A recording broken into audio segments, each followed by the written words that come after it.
आइन तमाम शहरियों को इज़हार राय और मज़हब की आज़ादी के साथ साथ कानून की नज़र में बराबरी की ज़मानत भी मुहैया करता है। मौजूदा हालात में हुकूमत, अपोजिशन,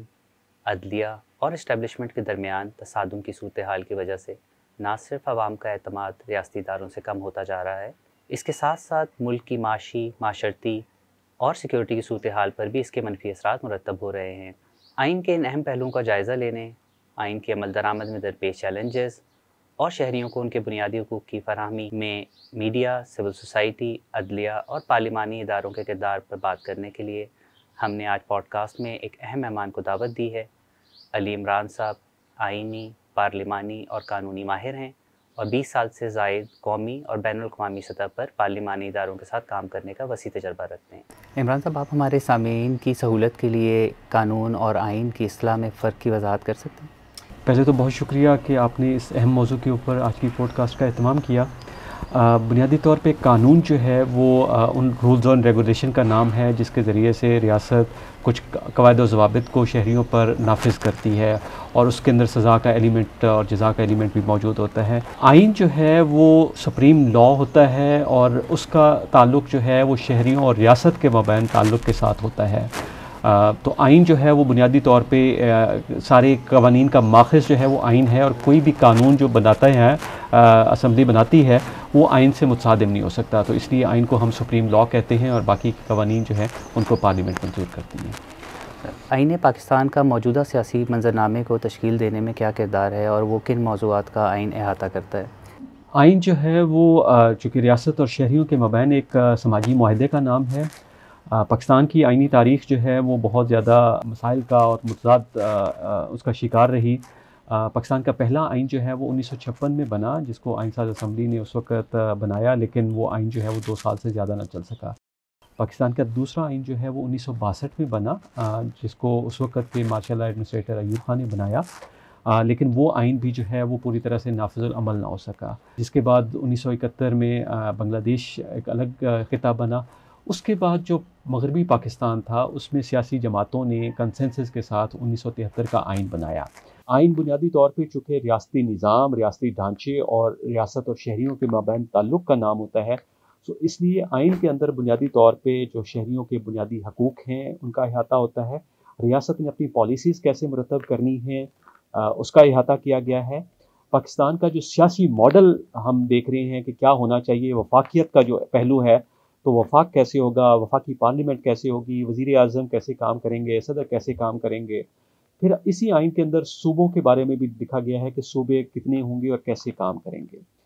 और आइन का चूँकि हमारा आइन जो है वो वफाकी पार्लिमानी जमहूरी निज़ाम पर मुश्तमिल है, तो आइन के कुछ जो हमारे आर्टिकल्स हैं वो वफाक और सूबों के दरमियान में रिलेशनशिप को भी डिफ़ाइन करते हैं। और एक ख़ास जो चूँकि एक विंग जो है वो फाइनेंशियल विंग होता है और एक सियासी विंग होता है, दोनों पर इकट्ठे उड़ते हैं तो होता है, तो फाइनेंसेस को भी जो है वो डिफ़ाइन करता है कि रियासत वफाक और सूबों के दरमियान में कैसे जो है वो फाइनेंसेस को डिवाइड करेगी। इसी के अंदर जो बाकी आइनी इदारे हैं जिसमें हमारी सुप्रीम कोर्ट है, हमारे इलेक्शन कमीशन है, दीगर जो हमारे आइनी इदारे हैं, वफाकी शरीयत कोर्ट है, तो आइन जो है वो बुनियादी तौर पे इन इदारों की काम के हवाले से भी जो है, और आइन का बुनियादी मकसद जो है वो जिसको हम सेपरेशन ऑफ पावर की थ्योरी भी कहते हैं कि ये जो आइनी इदारे हैं इनकी अपनी अपनी क्या पावर्स होंगी और ये अपनी अपनी पावर्स में रहते हुए कैसे उनको करेंगे। मिसाल के तौर पे हमारे आइन के अंदर 3 जो बुनियादी इदारे हैं जिसमें मुकन्ना, अदलिया और इंतज़ामिया है। तो मुकन्ना का काम कानून साज़ी करना है, अदालत का काम जो है वो कानून की तशरीह करना और उसके ऊपर अमल दरामद के लिए इक़दामात करना है, और इसी तरह से इंतज़ामिया का काम जो कानून पार्लियामेंट बनाती है उसका नफाज करना है। तो ये बुनियाद का ढांचा है। फिर आपने हुकूमत और हुकूमती अहदेदारों के किरदार के हवाले से भी ज़िक्र किया कि उसमें भी आइन में इसका अहाता किया गया है। सो जो मौजूदा सियासी चैलेंजेस का जिसका मुल्क को सामना है और अपोजिशन और हुकूमत का जो ये चल रहा है आपस में मामलात, उसमें आप आइन के मौसर और फ़ाल अमल दरामद को किस तरह देखते हैं और क्या वजूहात हैं जिसकी वजह से इन हालात का भी हमें सामना है? देखिए, आइन एक पेचीदा सियासी डॉक्यूमेंट है और आइन की तशरीह भी जो है वो बाज़ सियासी मामलात में होती है, तो जिसकी वजह से बहुत सारी जो सियासी नुक्ता नज़र रखने वाले लोग हैं उनका उस पर इत्फाक नहीं हो पाता। अगरचे आइन जो है वो एक मुत्तफ़िक सियासी डॉक्यूमेंट था जिसको उस वक्त की सारी पॉलिटिकल पार्टीज़ ने साइन किया, लेकिन चूँकि आइन की तशरीह करते हुए बाज़-औक़ात सुप्रीम कोर्ट ने भी बाज़-औक़ात जो आइन की तशरीह की है उसमें मुख्तलिफ़ नुक्ता नज़र को मुख्तलिफ़ औक़ात में मुख्तलिफ़ सियासी वजूहात की बिना पे किया है। सो इसलिए आइन को अगर आप डिफ़ाइन करना चाहें कि आइन जो है वो हमारे सियासी मामलात को हल करने में नाकाम रहा है, एक तो बुनियादी चीज़ ये है कि आइन के अंदर जैसे मैंने कहा कि ये इंसानी हकूक़ का अहाता करता है और प्रिंसिपल ऑफ पॉलिसी को डिफ़ाइन करता है कि गवर्नमेंट की पॉलिसी डायरेक्शन क्या होंगे। तो एक तो आइन जो है वो बुनियादी तौर पे अगरचे उनका अहाता तो करता है, लेकिन हमारी जो हुकूमतें हैं वो आइन के नफाज में, इंसानी हकूक़ के नफाज में और उन पॉलिसी डायरेक्शन को अडॉप्ट करने के हवाले से नाकाम रही हैं। जो एक आइन के अंदर लोगों के हकूक़ के तहफ़्फ़ुज़ की बात थी वो हो नहीं पाया और लोगों का इत्माद जो है वो सियासी इदारों से भी और किसी हद तक जो है वो आइन पर भी उनका अदम इत्माद हो जाता है जब वो डिलीवर नहीं कर पाता। सो ये एक बुनियादी वजह है। और इसी तरह से जो आइनी इदारे हैं उनकी तश्कील और फिर उनके दरमियान में आपस में इख्तियारात का तवाज़ुन और तक़सीम जो है बाज़-औक़ात उसमें भी हमने देखा कि मामलात जो हैं वो ओवरबोर्ड हुए। बाज़-औक़ात डिफरेंट इदारों ने अपने इख्तियारात से ओवरबोर्ड किया। मिसाल के तौर पे हमारी अदलिया का काम जो है वो आइन की तशरीह करना है, लेकिन कई दफ़ा जो है वो अदलिया ने आइन की तशरीह से बढ़ के कवानीन को कलअदम करार देने के हवाले से और हमारे यहाँ मैं 2 टर्म्स यूज़ करता होता हूँ, judicialization of politics and politicization of judiciary. तो बहुत सारे मौक़ों के ऊपर जो है वो सुप्रीम कोर्ट ने जो है वो पॉलिटिक्स को जुडिशलाइज़ भी किया है। तो जिसकी वजह से हमें पाकिस्तान के एक पेचीदा सियासी एनवायरनमेंट के अंदर जो है वो ये मसाइल नज़र आते हैं कि आइन जो है वो सियासी मामलात को, लेकिन दूसरी साइड पे हम देखें कि पाकिस्तान जैसे कॉम्प्लेक्स फेडरल सिस्टम के अंदर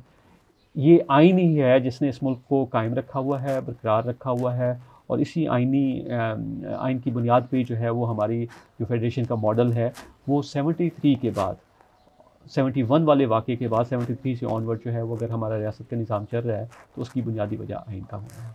आपने भी मेंशन किया कि हमारे आइन की एक बुनियादी ख़ुसूसियत शहरियों को इंसाफ़ की बिला इम्तियाज़ फ़राहमी और बुनियादी जो उनके हुकूक़ हैं उनका तहफ़्फ़ुज़ है। और जो मौजूदा सूरत हाल है जहाँ पर इस्टेब्लिशमेंट और अदलिया और ख़ास तौर पर अपोजिशन के किरदार पर बहुत ज़्यादा मीडिया पर भी बात होती है, आम लोग भी उस पर बहुत ज़्यादा सवाल उठाते हैं। आप क्या समझते हैं कि इतने एक मौसर और कम्प्रहेंसिव डॉक्यूमेंट की मौजूदगी के बावजूद ये जो इदारे हैं जिनमें ख़ास तौर पे मैं अपोजिशन, इस्टेब्लिशमेंट और अदलिया की बात करूँगा, वहाँ पर लोगों के हुकूक़ की फ़राहमी में ये इदारे कैसे रुकावट बनते हैं? आप इस बारे में क्या समझते हैं? मेरा ख़्याल है कि आइन का जो स्कीम है उसके अंदर ये इदारे मुआविन हैं, मुखालिफ नहीं हैं। अगर ये इदारे अपना अपना किरदार जो है वो आइन के मुताबिक और आइनी हदूद के अंदर रहते हुए अदा करें। मिसाल के तौर पे आइन के अंदर जो है वो अपोजिशन का लफ्ज़ जो है वो 16 मरतबा इस्तेमाल हुआ है और जो आइनी इदारों की तश्कील है उसके अंदर अपोजिशन का किरदार जो है वो आइन के अंदर डिफ़ाइंड है। मिसाल के तौर पे आला अदलिया के जजों की जो अपॉइंटमेंट्स हैं उनके अंदर, इलेक्शन कमीशन की अपॉइंटमेंट्स के अंदर, केयर टेकर सेटअप्स के अपॉइंटमेंट के अंदर जो है वो अपोजिशन का किरदार। लेकिन उससे बढ़ के जो अपोजिशन का किरदार है, चूँकि पाकिस्तान जो है वो वेस्टमिंस्टर मॉडल ऑफ डेमोक्रेसी को फॉलो करता है, सो उसमें जो एग्जेक्टिव है या इंतज़ामिया है वो उसी पार्लियामेंट के अंदर से स्टेम आउट होती है। तो उसकी अकाउंटेबिलिटी का जो काम है, जो अकाउंटेबिलिटी का रोल है वो अपोजिशन जो है वो अदा करती है। अगरचे आइन का जो वफाक का चैप्टर है या सूबों का चैप्टर है वहाँ पे अपोजिशन या अपोजिशन लीडर का लफ्ज़ कुछ ज़्यादा इस्तेमाल नहीं हुआ, लेकिन आइन की स्कीम ये है कि हुकूमत का एहतसाब जो है वो पार्लिमान करे और पार्लिमान के अंदर ख़ास तौर पे जो अपोजिशन है वो हुकूमत का एहतसाब करे।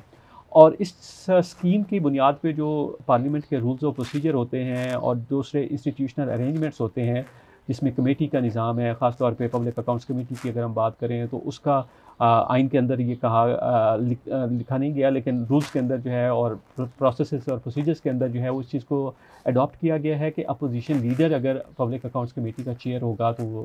फाइनेंशियल मामलात की बेहतर अकाउंटेबिलिटी करेगा। इसी तरह बहुत सारी जो स्टैंडिंग कमेटीज़ हैं उनके चेयरमैन जो हैं वो अपोजिशन से होते हैं। सो अपोजिशन का बुनियादी काम इंस्टीट्यूशनल और इंडिविजुअल टूल करके हुकूमत का एहतसाब करना है। उसका काम जो आइनी इदारे की तश्कील है उसके अंदर गवर्नमेंट के साथ बैठ के और उसको गैर जानिबदार जो है वो करना है। जहाँ तक अदलिया का आपने ज़िक्र किया, तो अदलिया का मैंने जैसे बताया है कि आइन के अंदर उनके पास इख्तियारात हैं कि वो आइन की तशरीह कर सकें, और अगर कोई कानून जो है वो आइन के अंदर दिए गए इंसानी हकूक़ से मुतादिम है तो उसके हवाले से अपना इजहार कर सकें। लेकिन जैसे ही मैंने कहा है कि बदकिस्मती ये है कि इस मुल्क में कुछ मार्शल लॉ भी रहे, और दूसरा जो है वो हमारी जो आला अदलिया है उसने पॉलिटिक्स को जुडिशलाइज़ किया है। उसमें नज़रिया ज़रूरत के तहत फ़ैसले भी दिए, बाज़-औक़ात मार्शल लॉ को जो है वो उन्होंने प्रोटेक्शन भी दी। तो ये जब इदारे अपनी आइनी हदूद के अंदर रह के काम करते हैं तो फिर मसाइल नहीं होते। मसाइल उस वक़्त होते हैं जब इदारे अपनी आइनी हदूद से तजावुज़ करते हैं। आइन के मुताबिक शहरियों को उनके हुकूक, बुनियादी हुकूक की मौसर तरीके से फ़राहमी में सिविल सोसाइटी अपना क्या रोल प्ले कर सकती है? ख़ास तौर पे जबकि हमने अभी पिछले कुछ अरसे में देखा है कि जब भी आज़ादी ज़ाहिर राय की बात होती है, लोग कोई बात करते हैं, किसी इदारे के बारे में बात होती है, तो उसकी बहुत ज़्यादा रिपरकशंस या पुशबैक इदारों की तरफ से, कानूनी इदारों की तरफ से किया जाता है। और सिविल सोसाइटी में भी एक फ़ियर मौजूद रहता है। तो आप इस माहौल में सिविल सोसाइटी के किरदार को कैसे देखते हैं? वो कौन सी ऐसी चीज़ें हैं जो सिविल सोसाइटी ऑर्गेनाइजेशंस को इस वक्त करने की ज़रूरत है ताकि लोग अपने आने वाले इलेक्शन के तनाज़ुर में अपनी राय का आज़ादी से इज़हार कर सकें और उनको अपने मुंतखब नुमाइंदों को सिलेक्ट कर सकें? देखिए, इस मुल्क में जो पाकिस्तानी शहरी हैं वो कंज्यूमर ऑफ गवर्नेंस हैं।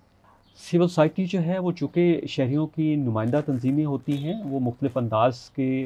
नुमाइंदगी करती हैं। लेबर यूनियंस हैं, वकील हैं, मीडिया है, गैर गवर्नमेंटल इदारे हैं, नॉन गवर्नमेंटल इदारे हैं। इन सारे इदारों का काम जो है वो बुनियादी तौर पे रियासत को अकाउंटेबल करना है कि वो आइन के ऊपर अमल दरामद करे, और ख़ास तौर पे इंसानी हकूक़ के हवाले से आपने अभी ये बात की है।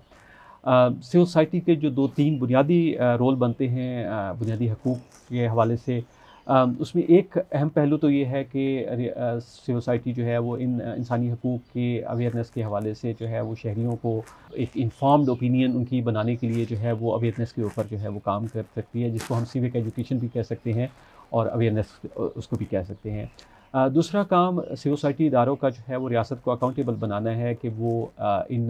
बुनियादी हकूक़ के नफाज के लिए इक़दामात करे। क्या उनकी पॉलिसीज़ उसके मुताबिक हैं, नहीं है? पॉलिसी अकाउंटेबिलिटी जो है वो सिविल सोसाइटी का दूसरा रोल है। और तीसरा रोल जो सिविल सोसाइटी का है वो ये है कि अगर रियासत इन कवानीन के ऊपर और इन बुनियादी इंसानी हकूक़ के ऊपर अमल दरामद करवाने में नाकाम होती है, तो कैसे पब्लिक ओपिनियन को जो है वो कैसे मोबिलाइज़ किया जा सकता है और गवर्नमेंट को कैसे अकाउंटेबल ठहराया जा सकता है। जो इंसानी हकूक़ आइन के अंदर दिए गए हैं, अगर उन पर अमल दरामद नहीं हो पाए तो अदालतों से रुजू किया जा सकता है। एक सिविल सोसाइटी का रोल ये रहा भी है। बहुत सारे हमारे सिविल सोसाइटी के इदारे ऐसे हैं जिन्होंने शहरियों की नुमाइंदगी करते हुए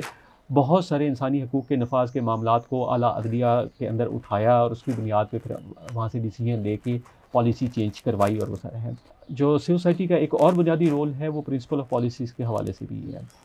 प्रिंसिपल ऑफ पॉलिसी और बुनियादी हकूक़ में फ़र्क ये है कि बुनियादी हकूक़ जो हैं वो रियासत के ऊपर नाफिज करना लाजमी है, और प्रिंसिपल ऑफ पॉलिसी जो है वो रियासत की डायरेक्शन पॉलिसीज़ की क्या होनी चाहिए उसके हवाले से है। लेकिन प्रिंसिपल ऑफ पॉलिसीज़ को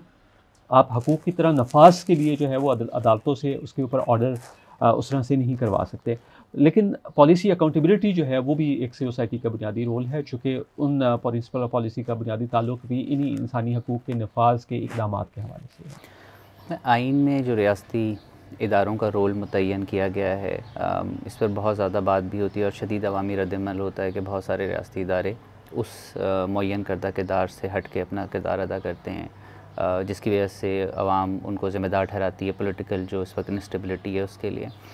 उस एतमाद को बहाल करने के लिए रियासती इदारों को क्या फ़ौरी तौर पर चीज़ें करने की ज़रूरत है ताकि अवामी एतमाद बहाल हो और आने वाले इलेक्शन में लोग भरपूर तरीके से हिस्सा ले सकें? देखें, जो आइन के अंदर इदारों का जिनका तज़किरा और ज़िक्र मैंने अभी आपको कहा भी है, उसमें बुनियादी तौर पे पार्लिमान का ज़िक्र है, उसमें अदलिया का ज़िक्र है, उसमें इंतज़ामिया का ज़िक्र है, उसमें इलेक्शन कमीशन का ज़िक्र है, उसमें कुछ और इदारे जैसे इस्लामी नज़रियाती काउंसिल है या वफाकी शरीयत काउंसिल है, या दीगर इदारे जैसे काउंसिल ऑफ कॉमन इंटरेस्ट है या नेशनल इस्लामिक काउंसिल है। तो ये सारे आइनी इदारे हैं और इन इदारों के जो किरदार हैं उनको उनकी बुनियाद को डिफ़ाइन कर दिया गया है आइन के अंदर, और फिर आइन ने इन इदारों को इख्तियार भी दिया है कि ये इन ज़िम्मेदारियों को नफाज के लिए जो है वो अपने अपने रूल्स और प्रोसीजर, अपने रूल्स जो हैं वो खुद भी बनाएं और उसको मुतय्यन करें। मेरे ख़्याल में तो इस वक्त एक बुनियादी वजह जो इन रियासती इदारों की नाकामी की है वो ये है कि जो आइनी ज़िम्मेदारियाँ दी गई हैं इन इदारों को, फिर उन ज़िम्मेदारियों के मुताबिक जो उनके रूल्स बनाए गए हैं, बाज़ औक़ात उन रूल्स और उनकी आइनी ज़िम्मेदारियों के दरमियान में भी तज़ाद है। बाज़ औक़ात ये है कि जो अमल दरामद के लिए इक़दामात करने की ज़रूरत है, वो मुख़्तलिफ़ वजूहात की बिना पे वो अमल दरामद के इक़दामात जो है वो ये इदारे नहीं कर पाते। मिसाल के तौर पे अदलिया का एक काम जो है वो इंसाफ़ की फ़राहमी है, लेकिन हमने ये बदकिस्मती देखी है कि पाकिस्तान में अदलिया जो है वो इंसाफ़ की फ़राहमी जो है वो हमारे यहाँ ताख़ीर का शिकार भी है, कॉस्टली भी है, लोगों का एतमाद जो है वो उसके ऊपर नहीं है। इसी तरह पार्लिमान के ऊपर जो लोगों का एतमाद है कि वो अच्छी कानून साज़ी करे, जो उसके अंदर एग्ज़ेक्टिव पार्लियामेंट से स्टेम आउट होती है, वो लोगों के मसाइल को हल करे, गवर्नेंस के मसाइल को हल करे। तो चूँकि ये सारे इदारे अपनी अपनी जगह पे किसी अंदाज़ में नाकाम रहे हैं, तो इस चीज़ ने लोगों का आइन के ऊपर और आइनी इदारों के ऊपर अदम इत्मीनान का एक फ़िज़ा बनाई है। और ये बड़ी बदकिस्मती है, जिसकी वजह से बाज़ औक़ात आप जब आम आदमी से हम बात करते हैं तो कहते हैं कि जी आइन हमें क्या देगा, आइन को हम हमारे लिए आइन का होना या ना होना क्या मायने रखता है। तो मेरे ख़्याल में आइन की तालीम देते हुए हमें ये बताना ज़रूरी है कि आइन की मौजूदगी में रियासत का निज़ाम जो है वो एक बेहतर अंदाज़ में चल सकता है, अगर हमारे इदारे जो हैं वो अपना किरदार अच्छे अंदाज़ में अदा करें और हमारे शहरी जो है वो इस बात से आगाह हों कि इन आइनी इदारों का किरदार क्या है और वो फिर उस बिना पे उनको अकाउंटेबल ठहराएँ। सर, अब पाकिस्तान में जमहूरियत का मुस्तकबिल इन मौजूदा हालात में कैसे देखते हैं, और वो ऐसे कौन से कुछ चंद एक सजेशंस आप देना चाहेंगे जिसमें अमल दरामद करते हुए वो तमाम इदारे जो जमहूरियत के नफाज के ज़िम्मेदार हैं वो इक़दामात कर सकें और जमहूरियत पाकिस्तान में मजबूत हो सके। और ख़ास तौर पर हम अगर 18वीं तरमीम के तनाज़ुर में बात करें, जो प्रोविंशियल जो रोल है हुकूमतों का और इदारों का, तो उस तनाज़ुर में ज़रूर बताइएगा। चूँकि पाकिस्तान एक वफाकी पार्लिमानी जमहूरी निज़ाम है, तो जमहूरियत का जो बुनियादी एलिमेंट्स हैं, उसमें इलेक्शन तो उसका एक एलिमेंट है, लेकिन उसमें बहुत सारे जो दीगर जमहूरियत के एलिमेंट्स हैं, जिसमें ओपननेस का, ट्रांसपेरेंसी का, अकाउंटेबिलिटी का, लोगों की पार्टिसिपेशन का, जो इंक्लूसिवनेस का एक एलिमेंट है, वो सारे जमहूरियत के एलिमेंट्स में से मौजूद है। मीडिया की आज़ादी जो है वो जमहूरियत के एलिमेंट्स में से एक एलिमेंट्स है। तो ये सारे पाकिस्तान में चूँकि एक तो जमहूरियत का अदम तसलसल रहा है, पाकिस्तान की 75 साला तारीख़ में आधे से ज़्यादा हिस्सा जो है वो गैर जमहूरी रिजीम्स के अंदर जो है वो गुज़रा। फिर जब जमहूरियत भी रही है तो जमहूरियत के अपने अंदर जो है वो अदम तसलसल रहा है, जिसमें ये पहली एक मौका है पाकिस्तान की ज़िंदगी में जहाँ पे सेकंड कंसेक्टिव जो है वो ट्रांजिशन हुई डेमोक्रेटिक इंस्टीट्यूशन की। तो मेरे ख़्याल में तो जमहूरियत जो है वो उस वक़्त अच्छी हो सकती है जब एक सियासी पार्टियों के लिए एक मुकाबले की फ़िज़ा हो, लोगों को आज़ादी इज़हार राय हो, लोगों को वोट देने की आज़ादी हो, अपनी नुमाइंदों को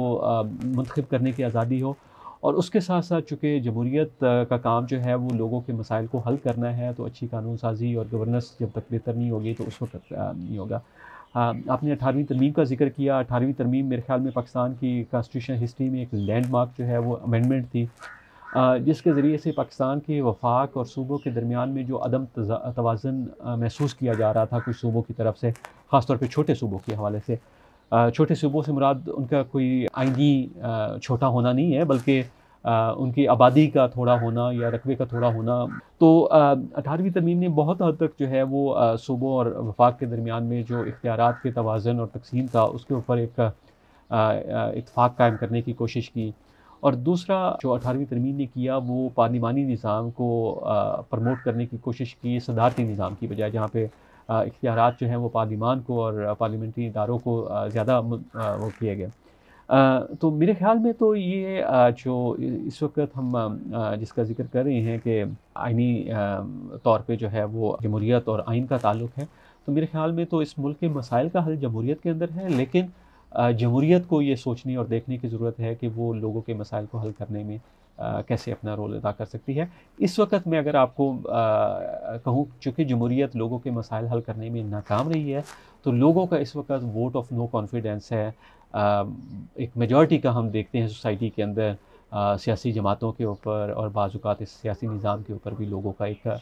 बहुत हद तक अदम एतमाद जो है वो हमें नज़र आता है। सर, इससे पहले कि हम कंक्लूड करें, आपने अभी मेंशन किया कि लोगों का एतमाद इस सारे जमहूरी सिस्टम के ऊपर से उठता जा रहा है और हम एक्सपेक्ट कर रहे हैं कि अगले कुछ शायद हफ्तों में या आने वाले दिनों में इलेक्शन की मुमकिन है कि इलेक्शन हो जाएं। सो ऐसे कोई मेयर्स इन जमहूरी इदारों को क्या लेने की ज़रूरत है कि इलेक्शन से पहले वो ऐसे चीता इक़दाम ले लिए जाएँ, आपकी राय में, कि लोगों का एतमाद इस सिस्टम पे थोड़ा बहाल हो सके? देखिए, आइन के अंदर जो है वो बुनियादी तौर पे इलेक्शन कमीशन की ज़िम्मेदारी है कि वो आज़ादाना, मुनसफ़ाना, गैर जानिबदाराना इंतख़ाबात करने के लिए इक़दामात करे। और पाकिस्तान के जितने रियासती इदारे हैं वो पाबंद हैं इस बात के कि वो इस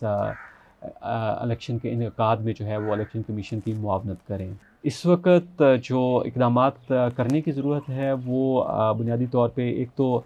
सियासी जमातों का इस इलेक्शन के ऊपर एक कंसेंसस को डेवलप करना है, चूँकि इस वक्त हमारी मरदमशुमारी भी चल रही है, उसके बाद डिलिमिटेशन के इश्यूज़ हैं, वोटर लिस्टों के इश्यूज़ हैं, इलेक्टोरल रोल्स हैं, और फिर उसके बाद पोलिंग स्कीम्स हैं। ये सारी ऐसी चीज़ें हैं जिनका ताल्लुक जो है वो इलेक्शन के इनेकाद के प्रोसेस के साथ है। तो एक तो इन सारे प्रोसेसेस को जो है वो देखने की ज़रूरत है। दूसरा, अगर सियासी जमातों को इक्वल प्लेइंग फील्ड जो है वो अगर अवेलेबल नहीं है, जिसको हम लेवल प्लेइंग फील्ड जो है वो कहते हैं, तो अगर वो इस वक्त सियासी जमातों को मुहैया नहीं है तो सियासी जमातों के कंसर्न्स और इश्यूज़ को एड्रेस करने की ज़रूरत है। और एक गैर जानिबदारी का जो एलिमेंट है रियासत के सारे इदारों की तरफ से, वो एक बज़ाहिर उसका नज़र आना भी ज़रूरी है, ताकि सियासी जमातों का इलेक्शन के ऊपर इत्माद हो सके और वो इसके नताइज हो सके। तीसरा इसका जो है वो, चूँकि इलेक्शन जो है वो प्री पोलिंग डे और फिर रिज़ल्ट मैनेजमेंट, ये 3 इसके बुनियादी पहलू हैं। तो इन तीनों स्टेजेस के ऊपर जो है वो हमें मतलब एक रियासती एक नज़र आना चाहिए कि ये तीनों जो हैं वो गैर जानिबदाराना और मुनसफ़ाना अंदाज़ में जो है वो हुए हैं। उसका ताल्लुक जो है वो इस अमर के साथ भी है कि लोगों के लिए ये सारे प्रोसेस कितने ओपन हैं, एक्सेसिबल हैं और लोग इनमें कैसे कंट्रीब्यूट कर सकते हैं। तीसरी चीज़ जो सिविल सोसाइटी कर सकती है वो मोबिलाइजेशन है। पाकिस्तान में जो अभी हम अदम इत्माद की बात कर रहे थे, पाकिस्तान में वोटर टर्नआउट जो है वो 50% से 55% के बीच से ज़्यादा कभी नहीं रहा। इसका मतलब ये है कि आपके मुल्क की आधी आबादी जो है, जो कि एलिजिबल वोटर्स हैं, वो इस सियासी अमल में शमूलियत इख्तियार ही नहीं करते सिरे से। तो कैसे जो है वो हम इक़दाम किए जा सकते हैं कि उस जो इनडिफरेंट शहरी हैं उनको वोट और वोट की अहमियत से जो है उनको किया जा सके और ऐसे इक़दाम किए जा सके कि वो वोट को जो है वो डालने के लिए। मैं ख़ास तौर पे ज़िक्र करना चाहूँगा कुछ महरूम तबक़ात का, क्योंकि वो इस सियासी अमल से उनकी शमूलियत जो है वो ख़वातीन के हवाले से, रिलीजियस मिनॉरिटीज़ के हवाले से, पर्सन विद डिसेबिलिटीज़ के हवाले से, एक तो उनकी सियासी अमल में शमूलियत बतौर नुमाइंदा जो है वो उसके मसाइल हैं, और दूसरी साइड पे बतौर वोटर जो है वो उनके मसाइल हैं। तो अगर कुछ इक़दामात जो हैं वो ऐसे किए जाएँ, जिस तरह ख़वातीन के हवाले से इलेक्शन एक्ट के अंदर भी कुछ चीज़ें रखी गई हैं, इसी तरह जो दीगर महरूम तबक़ात हैं उनकी भी इस अमल में, और जब तक ये अमल जो है इसमें आम आदमी की शमूलियत नहीं होगी, और आम आदमी की शमूलियत एक पैसिव एक्टर के तौर पे नहीं बल्कि एक एक्टिव उसके तौर पे नहीं होगी, तो उस वक़्त जो है ना, और ये उसी वक़्त होगा जब हमारा सियासी निज़ाम, सियासी जमातें, हमारा इलेक्शन फाइनेंस इस बात की इजाज़त देगा कि आप और मैं एक आम शहरी की हैसियत से इस सियासी अमल में ना सिर्फ शिरकत कर सकें, बल्कि हमें ऐसा एक माहौल दिया जाए जहाँ पे सब उम्मीदवार जो हैं उनको एक ऐसी पाबंदी जो आइन कानून के अंदर लिखी गई है कि वो इससे ज़्यादा खर्च नहीं कर सकते, सियासी जमातों के ऊपर जो एक कोड ऑफ कंडक्ट का होता है, सो अगर उसके ऊपर अमल दरामद हो तो हो सकता है कि आम शहरियों का इंटरेस्ट भी इसमें बढ़े, और एक नुमाइंदा जमहूरियत का जो तस्वर है कि एक आम आदमी भी मुंतखब होकर नवानों में आके लोगों के मसाइल को हल कर सके, वो उसी सूरत में हो सकता है जब आम आदमी को ऐसा मौका दिया जाए कि वो मुंतखब होकर आ सके। Thank you very much Imran साहब, आज हमें टाइम देने के लिए। नाज़रीन, हम उम्मीद कर सकते हैं कि अदलिया, अपोजिशन और हुकूमत मिलकर एक ऐसा साज़गार माहौल दे सकेंगे कि इलेक्शन से आने से पहले लोगों का एतमाद हमारे पार्लिमानी इदारों पर बहाल हो सके और वो आने वाले इलेक्शन में भरपूर पार्टिसिपेट करें। शुक्रिया।